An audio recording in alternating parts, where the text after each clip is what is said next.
അല്ല, BJP CPM ബന്ധം എന്ന് ഞാൻ ഒരു ഘട്ടത്തിലും പറഞ്ഞിട്ടില്ല. ഞാൻ പറഞ്ഞത് അന്നത്തെ പത്രവാർത്തകൾ എടുത്തു നോക്കിയാൽ നിങ്ങൾക്ക് കാണാം. അന്നും ഞാൻ പറഞ്ഞത് പിണറായി BJP ബന്ധമാണ്. മുഖ്യമന്ത്രിയുടെ ഓഫീസും കേന്ദ്ര BJP നേതൃത്വവുമായുള്ള ബന്ധമാണ്. അതിൻ്റെ വ്യക്തമായ തെളിവുകളാണ്. ഇപ്പം നിങ്ങൾ നോക്കൂ, ഒരാൾ പറഞ്ഞിട്ടില്ല, LDF കൺവീനർ അറിഞ്ഞിട്ടില്ല, പാർട്ടി നേതൃത്വം അറിഞ്ഞിട്ടില്ല, ഗോവിന്ദ മാഷ് അറിഞ്ഞിട്ടില്ല, ഇടതുപക്ഷ പ്രസ്ഥാനത്തിൽ ആരും അറിഞ്ഞിട്ടില്ല, അങ്ങനെ ഒരു ചർച്ച നടന്നിട്ടില്ല.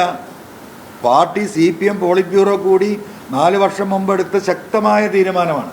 ഒരു നിലക്കും ഇന്ത്യയിൽ എവിടെയും NEP നാഷണൽ എഡ്യൂക്കേഷൻ പോളിസി നടപ്പിലാക്കരുത്. അത് ഈ രാജ്യത്തിൻ്റെ അസ്തിത്വത്തെ തന്നെ ഇല്ലാതാക്കുന്ന ഒരു പുതുതലമുറയെ സൃഷ്ടിക്കുന്ന വിദ്യാഭ്യാസ രീതിയാണ് എന്ന് ആരാ പറഞ്ഞത്? കമ്മ്യൂണിസ്റ്റ് പാർട്ടിയാണ് പറഞ്ഞത്. ഞാൻ ഇന്നലെ റീപോസ്റ്റ് ചെയ്തിട്ടുണ്ട് മന്ത്രി മുഹമ്മദ് റിയാസിൻ്റെ ഫേസ്ബുക്ക് പോസ്റ്റ്. 2020 DYFIയുടെ അഖിലേന്ത്യാ പ്രസിഡൻ്റായി നിൽക്കുന്ന സമയത്ത് അദ്ദേഹം എഴുതിയ ഫേസ്ബുക്ക് 16 പോയിന്റുകളാണ് മുഹമ്മദ് റിയാസ് അന്ന് ഈ NEPയെ കുറിച്ച് എഴുതിയിട്ടുള്ളത്. നിങ്ങളതൊന്ന് വായിക്കണം. അതിലെന്ത് മാറ്റം ഉണ്ടായിട്ടുള്ളത്? അത് ഒന്നുകൂടെ ശക്തമാക്കിയിട്ടാണ് മുന്നോട്ട് പോകുന്നത്. അപ്പോൾ എവിടെയാണ് ഈ മാറ്റം വന്നത്? ഈ ധൃതി പിടിച്ചുള്ള ഈ തീരുമാനത്തിൻ്റെ പിന്നിലെന്താണ്? അത് വ്യക്തമാക്കാൻ CPM ബാധ്യസ്ഥരാണ്. അതുതന്നെയാണ് കേരളം ചർച്ച ചെയ്യുന്നത്. കേരളത്തിൽ തന്നെ BJP നേതൃത്വം പോലും അന്തമിട്ടിരിക്കുകയാണ്. അപ്പോൾ മുഹമ്മദ് റിയാസിൻ്റെ ആ പോസ്റ്റ്, അതിൽ നിന്ന് ഒരു എന്താ പറയുക, പെട്ടെന്ന് വ്യക്തമാകാൻ വേണ്ടി പറഞ്ഞതാണ്. ഇവിടെ കൈരളി ചാനലായാലും ദേശാഭിമാനിയായാലും കമ്മ്യൂണിസ്റ്റ് പാർട്ടിയുടെ എല്ലാ ലേഖനങ്ങളും എല്ലാ അവരുടെ വാർത്താ സംവിധാനങ്ങളും എത്രയോ കാലം ഇതിനെതിരെ ശക്തമായ നിലപാടെടുത്തു പോന്നു. ഒരു രാത്രി കൊണ്ട് എങ്ങനെയാണിത് മാറുന്നത്? എന്താണ് ഇതിനെക്കുറിച്ച് വിശദീകരിക്കാനുള്ളത്? വളരെ വ്യക്തം. ഇന്നലെ വിദ്യാഭ്യാസ മന്ത്രിയുടെ ആ ബോഡി ലാംഗ്വേജ് കണ്ടാൽ നമുക്കറിയാം.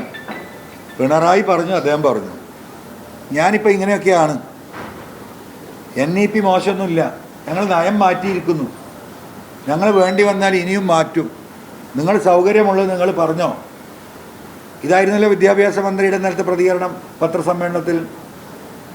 അങ്ങനെ പറയുന്ന ഒരാളാണോ സഖാവ് ശിവൻകുട്ടി? നമ്മളൊരുപാട് കാലമായിട്ട് അദ്ദേഹത്തെ കണ്ടിട്ടുള്ളതാണല്ലോ.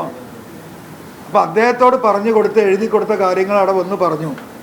മറ്റൊരു കാര്യം കൂടി നിങ്ങൾ ശ്രദ്ധിക്കണം. വിദ്യാഭ്യാസ മന്ത്രി അദ്ദേഹത്തിൻ്റെ IAS-കാരനായ സെക്രട്ടറിയെയും കൂടി കൂടെ ഇരുത്തിയിട്ടാണ് ഇന്നലെ പത്രസമ്മേളനം നടന്നത്. ഇന്ന് വരെ അദ്ദേഹം അങ്ങനെ പത്രസമ്മേളനം നടത്തുന്നത് ഞാൻ കണ്ടിട്ടില്ല. ചോദ്യങ്ങൾക്ക് ഉത്തരം പറയാൻ നേർക്കുനേരെ കഴിയില്ല എന്ന ബോധ്യത്തിൻ്റെ അടിസ്ഥാനത്തിൽ കേന്ദ്ര ഗവൺമെൻറ്റിൻ്റെ പിണറാളികളായി പ്രവർത്തിക്കുന്ന IAS ഓഫീസർമാരെ കൂടെ ഇരുത്തിക്കൊണ്ട് ചോദ്യങ്ങൾ വരുമ്പോൾ അവർക്ക് ചെരിഞ്ഞു കൊടുക്കുന്ന അവസ്ഥയിലേക്ക്, സ്വന്തമായിട്ട് ഉത്തരം പോലും പറയാൻ കഴിയാത്ത അവസ്ഥയിലേക്ക് കേരളത്തിലെ CPM മന്ത്രിമാർ അധപ്പതിക്കുന്ന ചിത്രമാണ് ഇന്നലെ നമ്മൾ കണ്ടത്.